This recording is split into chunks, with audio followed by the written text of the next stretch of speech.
नमो नमः सर्वेषां हार्दं स्वागतम्।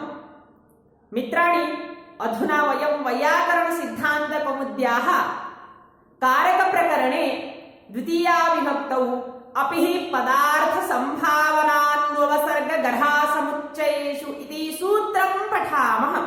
भवन्तः पुस्तकं पश्यन्तु, सूत्रमिदं पश्यन्तु।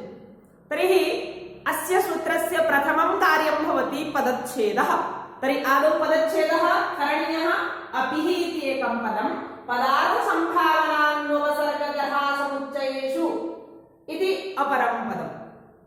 तदनन्तरं पदार्थोक्तिः, किं पदं कस्यां विभक्तौ कस्मिन् वचने अस्ति। अपिः इति प्रथमा एकवचनं, पदार्थसम्भावनान्ववसर्गगर्हासमुच्चयेषु इति सप्तमी बहुवचनम्। एवम् अनन्तरं विग्रहः। अस्य सूत्रस्य पदार्थसम्भावनान्ववसर्गगर्हासमुच्चयेषु इति पदे विग्रहः अस्ति। पदार्थस्य सम्भावना च अन्ववसर्गश्च गर्हा च समुच्चयश्च इति पदार्थसम्भावनान्ववसर्गगर्हासमुच्चयाः तेषु पदार्थसम्भावनान्ववसर्गगर्हासमुच्चयेषु इति। तर्हि अत्र द्वन्द्वसमासः अस्ति। तर्हि पदार्थे संभावनायाम् अन्ववसर्गे गर्हायां समुच्चये च अपि इति अव्ययम् कर्म प्रवचनीयं भवति। अपि इति अव्ययस्य कर्म प्रवचनीय संज्ञा भवति। इदानीं वयं कर्म प्रवचनीय संज्ञा विषये एव चर्चां विदध्मः। तर्हि अत्रापि किमस्ति? अपि इति अव्ययपदस्य कर्म प्रवचनीय संज्ञा कस्मिन् कस्मिन् अर्थे भवति तस्मिन् विषये चर्चा। पदार्थे संभावनायाम् अन्ववसर्गे गर्हायां समुच्चये अपि इति अव्ययपदं कर्म प्रवचनीय संज्ञं भवति। कुत्रचित् कर्म प्रवचनीय संज्ञा कारणेन द्वितीया विभक्ति भवति कर्म प्रवचनीय युक्ते, कुत्रचित् कर्म प्रवचनीय कारणेन उपसर्ग गति संज्ञावाधनात् षत्वं न भवति, मूर्धन्यषकारः न भवति। तर्हि एषु द्योत्येषु अपि उक्तसंज्ञः स्यात् इति वृत्तौ लिखितम्। वृत्तिः अस्ति, पश्यतु। एषु नाम एतेषु अर्थेषु पदार्थे संभावनायाम् अन्ववसर्गे गर्हायां समुच्चये च एषु द्योत्येषु नाम यत्र यत्र एषः अर्थः द्योत्यते तत्र तत्र तेषु अपि यदि प्रयुज्यते, अपि का संज्ञा भविष्यति? अपि इत्यस्य कर्म प्रवचनीय संज्ञा भविष्यति। तर्हि पश्यामः, प्रथमम् अस्ति पदार्थः। पदार्थः नाम किम्? पदान्तरस्य अप्रयुज्यमानस्य अर्थः पदार्थः। अत्र पदस्य अर्थः पदार्थः नास्ति, पदान्तरस्य अप्रयुज्यमानस्य नाम प्रयुज्यते इति प्रयुज्यमानः। यदि न प्रयुज्यते, अप्रयुज्यमानः, यदि किंचन पदं नास्ति परन्तु तस्य पदस्य अर्थः आगच्छति तर्हि सः शब्दः अप्रयुज्यमानः भवति। इदानीम् अत्र किंचन पदं नास्ति परन्तु तस्य पदस्य यदि अर्थः आयाति तर्हि सः शब्दः कीदृशः? अप्रयुज्यमानः। तर्हि पदार्थः नाम अत्र किं? पदान्तरस्य अप्रयुज्यमानस्य अर्थः पदार्थः। पश्यामः उदाहरणं। सर्पिषोऽपि स्यात्।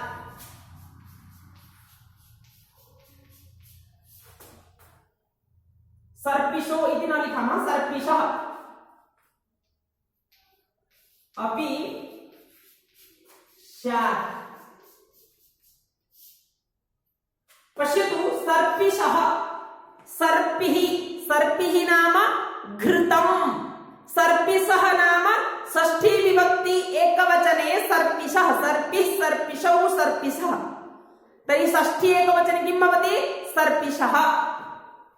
सर्पिषः अपि स्यात्। एकं वृत्तान्तं वदामि। ब्राह्मणाः भोजनप्रियाः। कुत्रचित् भोजनं करणीयम् आसीत् ब्राह्मणैः। केचन ब्राह्मणाः अगच्छन् भोक्तुं। तदा कश्चन परिवेषकः, यः परिवेष्टि, भोजनं परिवेष्टि, सः आगत्य उक्तवान् घृतान्नं घृतान्नं घृतान्नम् इति। ब्राह्मणाः घृतान्नम् इति पदं श्रुतवन्तः। तस्य पदस्य श्रवणमात्रेण एतेषां मनसि काचित् समुत्कण्ठा समुत्पन्ना। समुत्कण्ठिताः ब्राह्मणाः घृतान्नं भोक्तुं लालायिताः अभूवन्। नाम तेषां मनसि काचित् बुभुक्षा अधिका जाता। इदानीं यदा भोजनं दत्तं, यदा अन्नं भुक्तं, तत्र अन्नस्य खादनात् परं ते वदन्ति, के वदन्ति? ब्राह्मणाः वदन्ति सर्पिषुः अपि स्यात्, सर्पिषः अपि स्यात्। तर्हि अत्र सर्पिषः षष्ठी विभक्ति, अत्र सम्बन्धमात्रमस्ति। अत्र कः स्यात् इति वक्तव्यम्?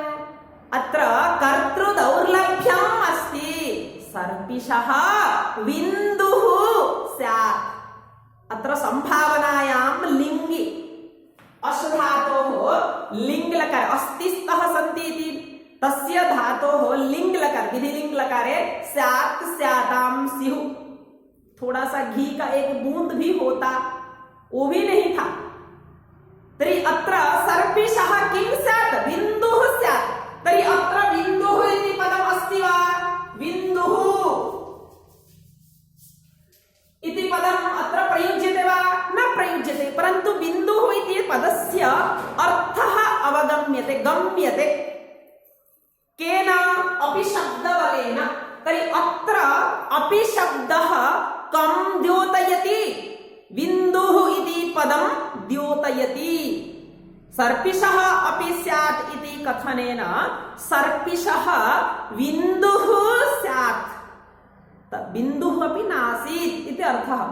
इत्यस्य नाम एकः बिन्दुः अपि घृतस्य न आसीत्, अतः ब्राह्मणाः वदन्ति सर्पिषः अपि स्यात्। तर्हि अत्र बिन्दुः इति शब्दः न प्रयुज्यते। तर्हि यदि न प्रयुज्यते, सः शब्दः अप्रयुज्यमानः अस्ति। अप्रयुज्यमानस्य पदस्य अर्थः पदार्थः तस्मिन् पदार्थे। तर्हि अत्र अपि शब्दः कं द्योतयति? बिन्दुः इति पदं द्योतयति। सर्पिषः बिन्दुः स्यात्, बिन्दुः अपि न आसीत् इति अर्थः। तर्हि तेन पदार्थे, तस्मिन् पदार्थे अपि इति अव्ययं कर्मप्रवचनीयसंज्ञं भवति। अपि इत्यस्य कर्मप्रवचनीयसंज्ञा भवति। तर्हि अत्र कर्मप्रवचनीययोगे द्वितीया न सर्पिषः, द्वितीया बहुवचने अपि सर्पिषः इति पदं भवति। तर्हि अत्र द्वितीया नेः प्रवर्तते। अत्र किमर्थं द्वितीया न भवति? सर्पिषः सम्बन्धः बिन्दुना सह अस्ति।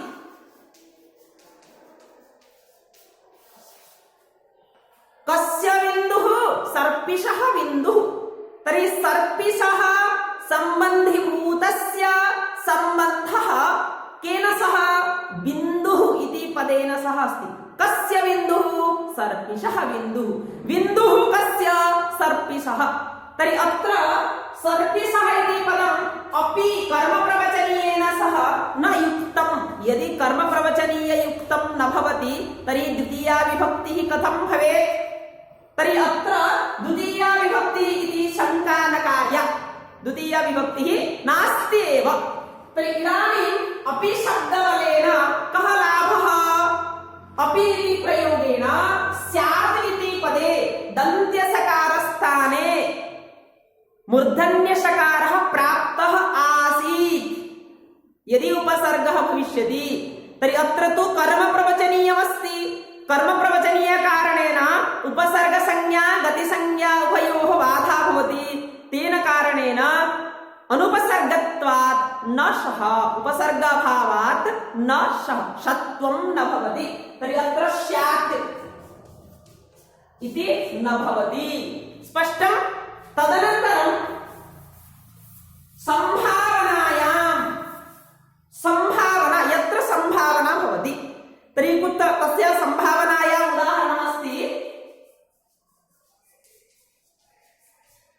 अपि स्तुयात् विष्णुम्,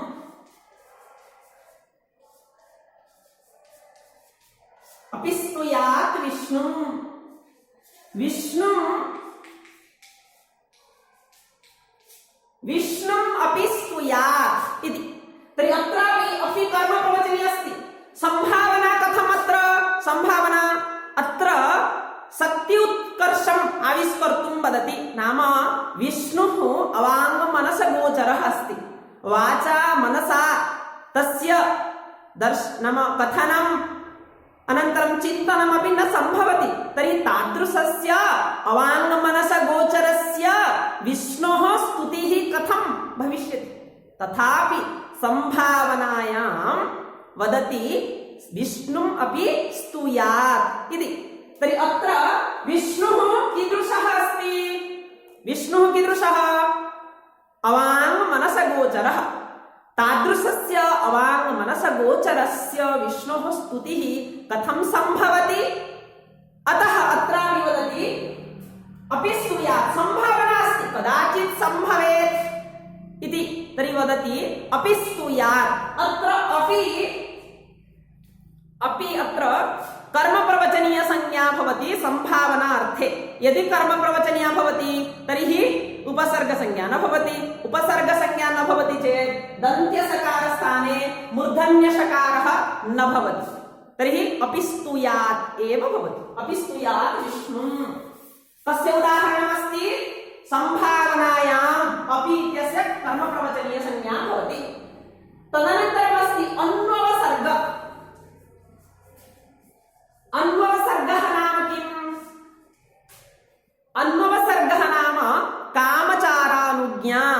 भवतः इच्छा, तव इच्छा, भवान् करोतु न वा।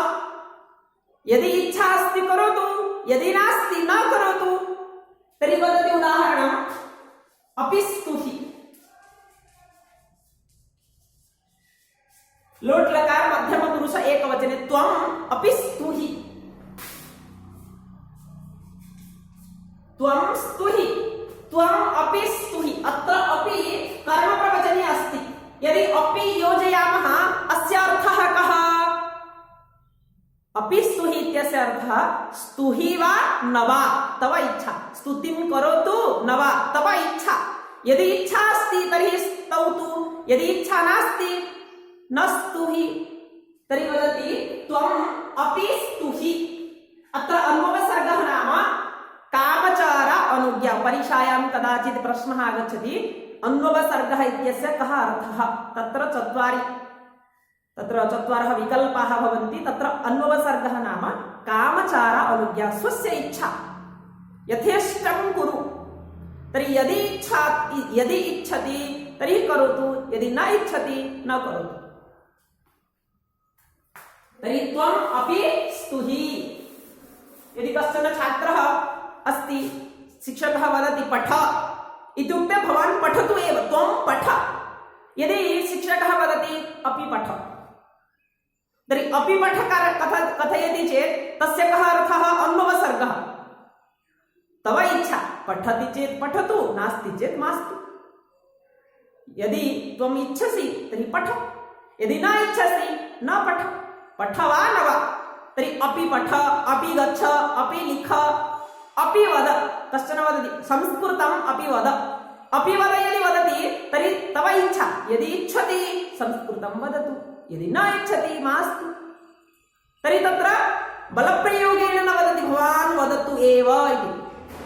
तर्हि अपि अत्र अन्ववसर्ग अर्थे भवति। अन्ववसर्गः नाम कामचार अनुज्ञा। तदनन्तरमस्ति गर्हा। गर्हा नाम निन्दा, क्षेपः। गर्हा नाम निन्दा, क्षेपः भवति। तत्र वदति धिक् देवदत्तं। देवदत्तं धिक्। किमर्थं धिक्? अपि स्तुयात् वृषलं। सः वृषलम् अपि स्तुयात्। तर्हि अत्र अपि स्तुयात्। अत्रापि पश्यतु, अपि कर्मप्रवचनीय भवति, स्तुयात् दन्त्यसकारः एव अस्ति, मूर्धन्यषकारः न भवति। वृषलम् अपि स्तुयात्। कर्मप्रवचने योगे अत्र द्वितीयापि अस्ति। सः कः देवदत्तः वृषलं स्तौति। वृषलः नाम अत्र निन्द्यः कश्चन अस्ति, निन्द्यः शूद्रः अपि भवितुमर्हति वृषलम्, अथवा अपिसिञ्च पलाण्डुं दिग्देवदत्तम् अपिसिञ्चति पलाण्डुं पलाण्डुं अपिसिञ्चति। तर्हि अत्र अपि कर्मप्रवचने योगे अत्र दन्त्यसकारस्थाने उपसर्गात् शृणोति इत्यादि सूत्रेण दन्त्यसकारस्य मूर्धन्यषकारादेशः उपसर्ग भवति चेत् भवति, परन्तु अत्र तु अपि कर्मप्रवचनीय अस्ति, कर्मप्रवचनीय भवति चेत् उपसर्गसंज्ञा न भवति, तेन कारणेन अत्र दन्त्यसकारस्थाने मूर्धन्यषकारः अपि न भवति। तर्हि सः वृषलम् अपि स्तूयात् इति भवति निन्दार्थे। अनन्तरं समुच्चयः।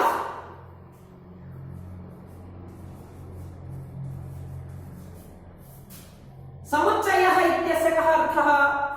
एकत्र समुच्चयः। पठ लिख, हस क्रीड, गच्छ वद, तत्र गच्छतु वदतु। तर्हि पश्यतु अत्र अस्ति अपिस्तुहि अपिसिञ्च,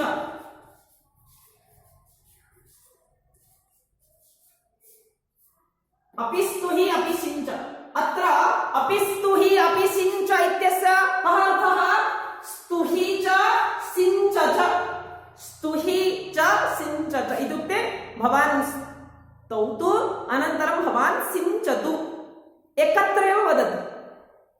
तर्हि कश्चन पूजकः अस्ति, देवं स्तौति अनन्तरं पुष्पेण जलं नीत्वा सिञ्चति, तर्हि एकत्रैव करोति, समुच्चयः अस्ति। तस्मिन् समुच्चय अर्थे अपि यदि योज्यते तर्हि तस्य कर्मप्रवचनीय संज्ञा भवति। अत्र कर्मप्रवचनीय इत्यस्य लाभः कः? अत्र अपि कर्मप्रवचनीय योगे उपसर्गात् शृणोति इति सूत्रेण दन्त्यसकारस्य मूर्धन्यषकारः यः प्राप्तः आसीत् उपसर्गकारणेन अत्र उपसर्गसंज्ञायाः बाधः भवति, कर्मप्रवचनीय संज्ञा भवति। कर्मप्रवचनीय योगे अत्र दन्त्यसकारस्य मूर्धन्यषकारः न भवति। तर्हि वदति अपि, यदि केवलं भवति चेत् अपिसिञ्च, केवलम् अपिसिञ्च, स्तुहि सिञ्च न भवति। यदि एकं वदति अपिसिञ्च तर्हि अत्र अपि उपसर्गः अस्ति, उपसर्गकारणेन सिञ्च इति दन्त्यसकारस्य मूर्धन्यषकारः भवति, तर्हि अत्र उपसर्गकारणेन अस्ति, अत्र कर्मप्रवचनीय न भवति। परन्तु यदि समुच्चयः भवति, एकस्मिन् समये कार्यद्वयं करोति, सिञ्चति स्तौति अपि, तर्हि तस्मिन् समये वयं समुच्चय अर्थे अपि इत्यस्य कर्मप्रवचनीय संज्ञां कर्तुं शक्नुमः। केन सूत्रेण? अपि पदार्थ संभावनान्वसर्ग गधा समुच्चयेषु इति सूत्रेण। तर्हि एवं क्रमेण वयं किञ्चित् अस्य सूत्रस्य स्पष्टतां प्राप्तवन्तः। भवन्तः यदि सूत्रम् अवगतवन्तः तर्हि कानिचन वाक्यानि स्वयं लिखन्तु, प्रत्येकमपि अर्थे विद्यमानं किञ्चन वाक्यं लिखतु, तेन भवतामेव लाभः। नूतनानां वाक्यानां निर्माणं कुर्वन्तु। पश्यतु, व्याकरणे कारकं वाक्यसंस्कारपक्षः अस्ति। वयं वाक्यानां निर्माणाय एव कारकं पठामः, नियमान् जानीमः।